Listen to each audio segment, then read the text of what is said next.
आत्महत्या कोई समाधान नहीं है। एक दर्दनाक कहानी।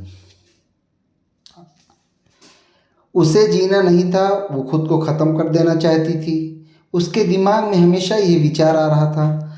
उसने डिसीज़न ले लिया था, सिर्फ अंत कैसे करें इसके बारे में सोच रही थी वो। चारों ओर अंधेरा ही था, उसने इस सोच में मगन थी। नीचे बैठकर बहुत वक्त तक ऐसे ही बैठे फर्श की तरफ एकटक देख रही थी।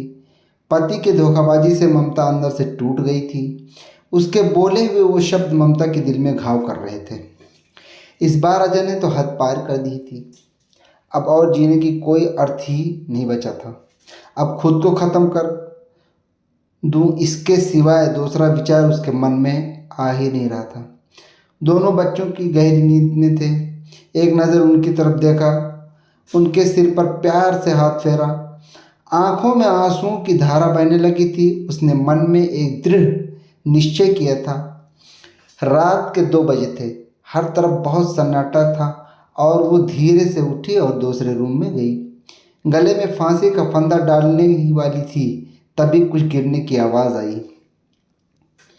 ममता का 2 साल का बेटा जोर जोर से रोने लगा। उसी क्षण ममता की 6 साल की बेटी चिल्लाने लगी, मम्मी! छोटू बेड के ऊपर से नीचे गिर गया। तुम कहाँ हो? देखो ना छोटू कितना रो रहा है। ममता भाग कर दूसरे रूम में आई और अपने बेटे को उठाकर अपनी गोद में लिया और अपने सीने से लगा लिया। बेटी रोते हुए बोली, मम्मी तुम कहाँ चली गई थी? मुझे बहुत डर लग रहा था। तुम हम दोनों को छोड़कर कहीं मत जाना, मुझे अकेले में बहुत डर लगता है। ममता अपने दोनों बच्चों को पास लेकर जोर से गले लगा लिया और रोने लगी। दोनों बच्चे उसके सीने से लिपट कर सो जाते हैं। रोते रोते ममता को कब नींद आ गई उसे खुद ही नहीं पता चला। काम वाली बाई रानी की आवाज़ से ममता की नींद टूटी। अरे मैडम, आपने बाहर का गेट खुला क्यों छोड़ दिया था? अरे मैडम क्या हुआ? अभी तक आप सोई हुई नहीं? तबीयत तो ठीक है ना? वो खुद को संभालते हुए बोली, हाँ थोड़ी तबीयत ठीक नहीं है। घड़ी में वक्त देखती है तो 8:30 बजे थे। आज तुम्हें आने में इतनी देर क्यों हो गई? मैडम, चौथी गली में सागर जी रहते हैं ना, उनकी बहू ने फांसी लगाकर आत्महत्या कर ली है। 2 बच्चे हैं उनकी एक 10 साल की बेटी और 6 साल का बेटा है। ये सुनकर ममता के कलेजे को धक्का लगा। अपनी साड़ी ठीक करके उसने पूछा, कब हुआ? रानी ने बोला, रात को हुआ मैडम। मैंने ऐसा सुना है कि उसके पति की दूसरी औरत से संबंध थे। कमबख्त अभी तक नहीं आया। अचानक ममता ने गुस्से से बोली, अच्छा किया वो आया नहीं। आया उससे क्या फर्क पड़ता है? अब वो थोड़ी ना देखने के आने वाली है। ये सुनकर रानी ममता के कान के पास आई और धीरे से बोली, मैडम मैं अनपढ़ गंवार हूँ और घर घर में जाकर झाड़ू पोछा करके मेरा पेट भरती हूँ, और आप पढ़े लिखे हुए लोग हो, भले ही हैं। आपसे उम्र में बड़ी हूँ, जीवन का अनुभव आपसे थोड़ा ज़्यादा है। आजकल साहब और आपके बीच जो चल रहा है वो ठीक नहीं है। मुंह बंद था फिर भी मेरे कान खुले रहते थे। मैं एक औरत हूँ और औरत के दुख में समझती हूँ, इसलिए मुझे आप एक बात बतानी है। आत्महत्या या कोई भी समस्या का समाधान नहीं हो सकता। जिंदगी में उतार चढ़ाव तो होते ही रहते हैं। इसका मतलब ऐसा नहीं कि आप अपनी जान दे दो। मैडम जी, कभी कभी आदमी अपना रास्ता भटक जाता है पर अंत में घूमकर अपने घर ही वापस आता है। ठीक है, और जब नहीं आए तो भी क्या फ़र्क पड़ता है? आप किसके लिए मरना चाहती हो? जो आपको प्यार नहीं करता, जिसको आपकी थोड़ी सी भी परवाह नहीं है, उसके लिए आप जी नहीं सकती? जो आपसे प्यार करते हैं, जिसको आपकी कदर हो, आपके माता पिता जो आपसे बहुत प्यार करते हैं, आपके बच्चे जिनको आपकी ज़रूरत है रानी का यह बोलना सुनकर ममता की आंखों में आंसू आ गए। ममता रानी को गले लगाकर रोने लगी। रानी ममता के पीठ पर से हाथ फेरते हुए सोफे पर बैठाती है और बोलती है, बुरा मत मानो तो एक बात बोलूं मैडम, खाली दिमाग शैतान का घर होता है, समझे?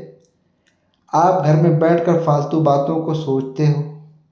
मैं आपके घर में काम करने के बाद मैं 9 से 3 इस वक्त स्कूल में झाड़ू लगाने जाती हूँ। वहाँ की प्रिंसिपल मैडम बहुत अच्छी हैं। आप तो पढ़े हुए हो, अगर आप बोलती हो तो मैं आपके लिए टीचर का काम करने का पूछूं। आपका वक्त भी निकल जाएगा और मन भी लग जाएगा। इस पर ममता चुप बैठी थी। कोई भी जवाब न मिलने पर रानी बोली, मैं आपके लिए चाय लेकर आती हूँ। और रानी काम करने लग जाती है। काम निपटा कर बोलती है, मैडम मैं जाती हूँ। उतने में ममता उसे बोलती है, रुको रानी, तुम स्कूल में मेरे लिए पूछना, यदि संभव हो तो प्रिंसिपल मैडम का नंबर मुझे ला कर दो। रानी के चेहरे पर खुशी का भाव दिखा।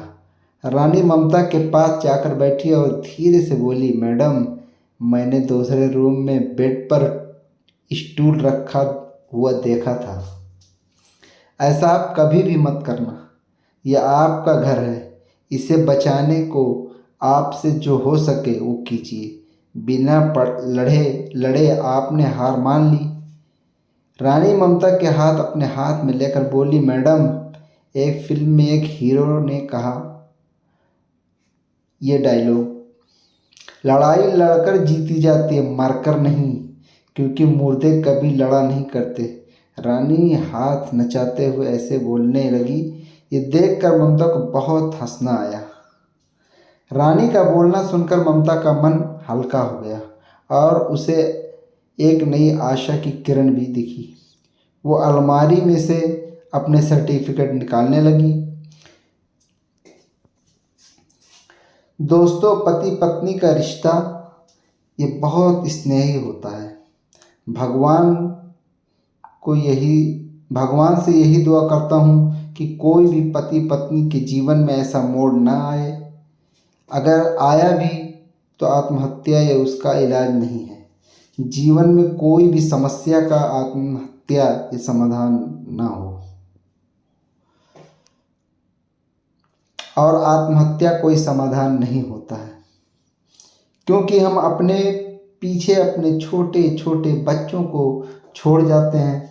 हस्बैंड तो दूसरी शादी कर लेते हैं हमारे जाने के बाद, लेकिन हमारे जो बच्चे हैं उनकी पूरी ज़िंदगी खराब हो जाती है। इसलिए कभी भी इस तरीके के ख्याल मन में लाना ही नहीं चाहिए।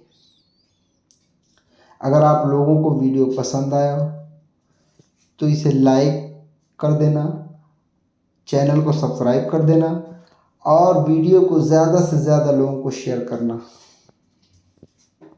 धन्यवाद दोस्तों इस वीडियो को देखने के लिए।